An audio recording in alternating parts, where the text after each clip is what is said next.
How big of a deal is this bill going through Texas that is effectively slashing incentives for Bitcoin miners? Welcome back, everyone. We've got this tweet from Pierre Rochard. He actually appeared in front of the committee trying to explain, plead the case for Bitcoin miners and essentially the increased economic activity that they bring to a region.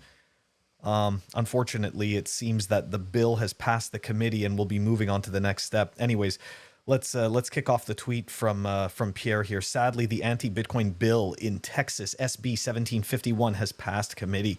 Lots of education work ahead. This bill is bad for rural jobs and economic growth. We're going to dive into a little bit more detail about this through a Decrypt article.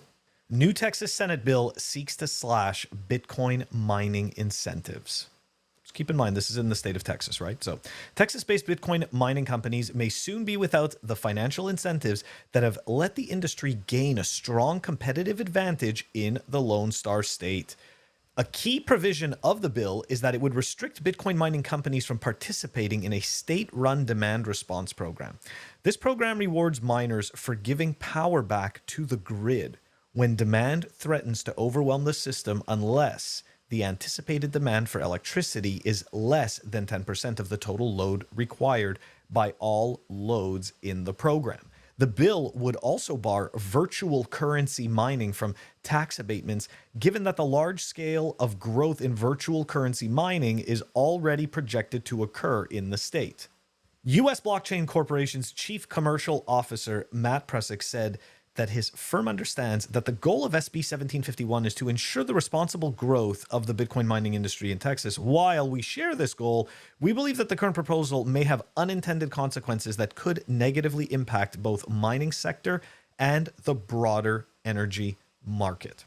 Riot Blockchain, one of the largest Texas-based Bitcoin mining companies that recently rebranded to Riot Platforms, has been a large beneficiary of the current incentives in Texas.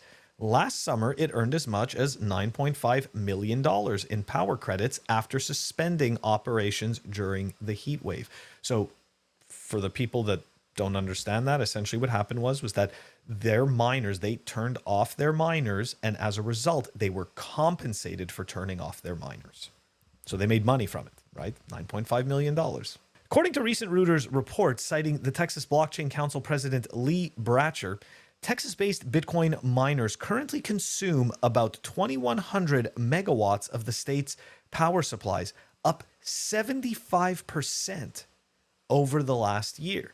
Lee Bratcher stressed that the Bitcoin mining industry in Texas directly employs about 2,000 people across the state and another 20,000 people for indirect jobs, while also working closely with the ERCOT to ensure that miners are interconnecting responsibly. So ERCOT is the Electric Reliability Council of Texas. Before we talk about this, I decided to go check out their website, the ERCOT website. And again, right, like I'm not an expert in this, but so here we go. We manage the flow of Texas power supply. So think about the article we just read, right? They're going to remove the incentives because the Bitcoin miners put pressure on the grid, right? They put pressure on the grid during peak hours, and of course, and they shouldn't be compensated for turning off their miners during those hours. Okay, that's they want to take away those incentives. But take a look at this site. Look at the supply and demand. Okay, the demand is the bottom line. The supply is the top line, and these dotted lines are the anticipated supply and demand. Seems that the demand is lower than the supply. Seems like it's manageable. According to the grid conditions, normal conditions, there's enough power for current demand. So obviously, look, these are just basic charts, but my point is this. I think that this is bullshit, personally. I do think it's bullshit because this is... when you have a business and you have increased demand, what do you do? Right? You go out, if you don't have the capital to purchase new machinery, then you go out and you get a loan and you purchase new machinery and you add to it. So it's the same type of thing. Like if we go take a look at some of these grids, more than likely a lot of these grids need major upgrades. So while we sit here, right, and we watch these types of situations play out where, you know, poor Pierre Rochard's got to stand there in front of a committee that does not understand a frickin' thing about what he's talking about. You know, while this is all happening, the reality is this: we have an aging infrastructure, okay? And here we have this new amazing thing called Bitcoin, which enables us to transact anywhere with anyone with minimal friction and censorship resistance. And we're sitting here talking about how the load on the grid. Okay.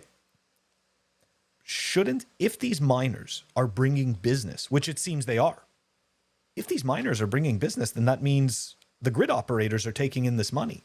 How much of these funds are targeted to upgrades to the grid? You know, it's part of the hypocrisy that I see a lot of in Bitcoin, and especially from the environmentalists. You know, you hear them all screaming about, oh, we got to reduce the environmental impact. We got to reduce it. But why are we not thinking? Why are we not thinking of how to increase the output capacity? Why aren't we thinking of the inventions that could come with increased output capacity? Because at some point, innovators in that field are going to decide, hey, look, you know what? We need to come up with technology to do this, right? Like, the solution shouldn't be, hey, we're using too much energy, let's use a lot less. The solution should be, hey, we need to use a whole lot more energy. How do we do it? And how do we do it efficiently? Because this is a solvable problem, right? I don't think that it's not. I understand that maybe right now in the current time with our current technology, it may not seem that it's entirely solvable. But if we don't begin trying to tackle it, we will never tackle it. So again, my long rant is all to say, you know, I believe we're dealing with an aging grid system. It's not just Texas, okay? It's most likely across the states. And the reality is that that's not an excuse. It's not an excuse to punish businesses that are mining Bitcoin because you have an aging infrastructure. These businesses are paying for the energy that they're using. That's actually the other thing. It always seems, right, like they're doing you a freaking favor, right? Like, yeah, you know, they're doing us a favor by providing this energy. You're freaking paying for this. You're paying for this. If these businesses are not able to accurately put aside funding so that they can upgrade their infrastructures, how is that your freaking problem? It's just poor management. These people should be fired and replaced with competent people that are going to do the job right. There you go. Anyways, yeah, this is part of the long road ahead of us, and the battle, obviously, is only beginning. Catch you guys all tomorrow.